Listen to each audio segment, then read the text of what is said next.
Hello everyone! So, i-flex ko lang yung medyo inayos na office ko.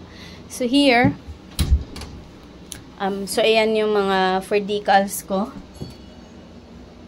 And then, so doon ko lang sinabit yung mga, and then, so dito ko nag-ano, here's my scan and cut. And then, dito yung pinaka-office ko talaga. So, at night, nag-work ako. I'm an online freelancer, so sa gabi yan ang gamit ko. May pagka-ADHD ako, so hindi talaga ako sanay ng walang masyadong ginagawa. So, ayan. And then, so dito ko na lang, I have 3 printers for my hobbies and semi-business. So, ayan, dito ko na lang nilagay yung isang printer ko, sublimation printer. And then, yan yung iba't ibang inks ko. And then, dito ko nilagay yung automatic na heat press ko.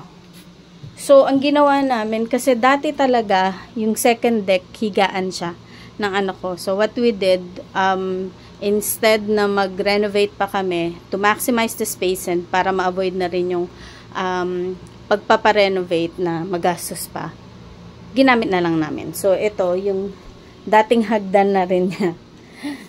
Meron siyang balot, tatanggalin ko pa mamaya kasi may mga cats kami. So, dati umakit sila dyan. So, yan. So, yan yung hagdan. And then, so dito ko na nilagay kasi wireless naman normally yung ginagawa kong pagpiprint dito. So, ito yung A3 printer ko na ginagamitan ko ng pigment ink. And then, so, yan yung puncher ko for notebooks and all. And then, so, dun ko na rin nilagay yung mug press ko, and then pan-laminate, and then, so, dun ko na rin nilagay. So, that's my waybill.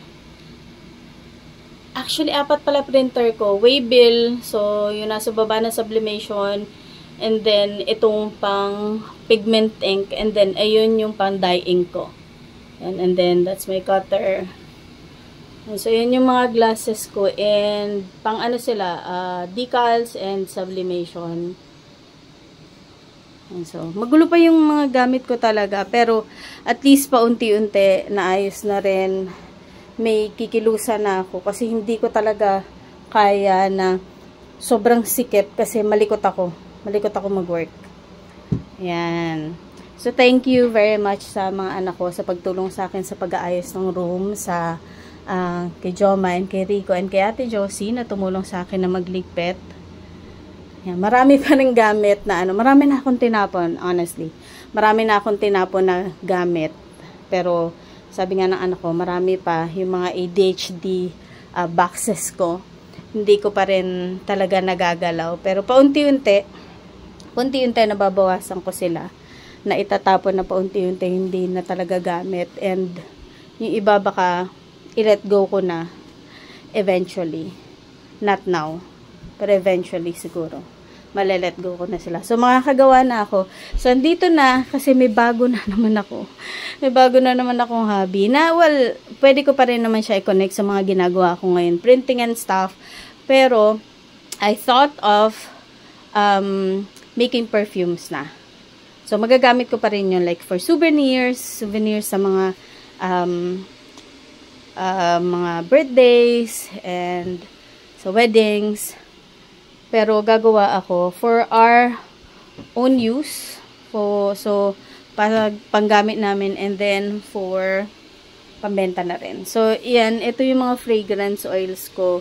Mamaya iakit ko na iba kong gamit for fragrance, for making perfumes. Lalagay ko dito yung mga beakers ko. Dito na ako magtitimpla. At least dito kasi malamig. So, hindi mako-contaminate and mako-cure ng maayos yung mga perfume. So, may mga inintay pa ako yung amber bottles ko. Inaantay ko pa. So, in the near future, I'll be making a video of yung perfume making. Pero not now. Nasa pa ako, sa stage pa ako ng pag-ayos ng office ko. Pero at least makakakilos na ako na maayos. And nawalis na rin yan. Naglagay na ako ng lagyan ng damit dito para at least every time na need ko na magpalit, dito na lang. Yung sa kabila nito, kwarto talaga namin yan. So, maliit lang. At least, tulugan lang talaga. Pero yun nga, so thank you very much for watching, and very thankful ako kasi I think I have everything that I need para sa mga crafts ko, sa mga hobbies ko na napakarami na nga. Actually, yung printer, sabi ko sa asawa ko, nung binili ko tong Epson, itong Epson na to, yung Epson L1 4150, sabi ko sa kanya, bibiliin ko to kasi ibebenta ko yung Canon. Which did not happen. Kasi sabi ko sa kanya, ay gamit ko pa rin pala. So yun, hindi ko pa rin siya nilet go. So may 4 na akong printers, pero usable naman siya lahat. Yung Waybill ko, ginagamit ko yung kapag merong mga bumibili and then kailangan ko pang sa parcel. Kailangan ko pang ipadala, ipamail. So yan. So thank you again for watching, and please wait for the succeeding videos that I'll be making.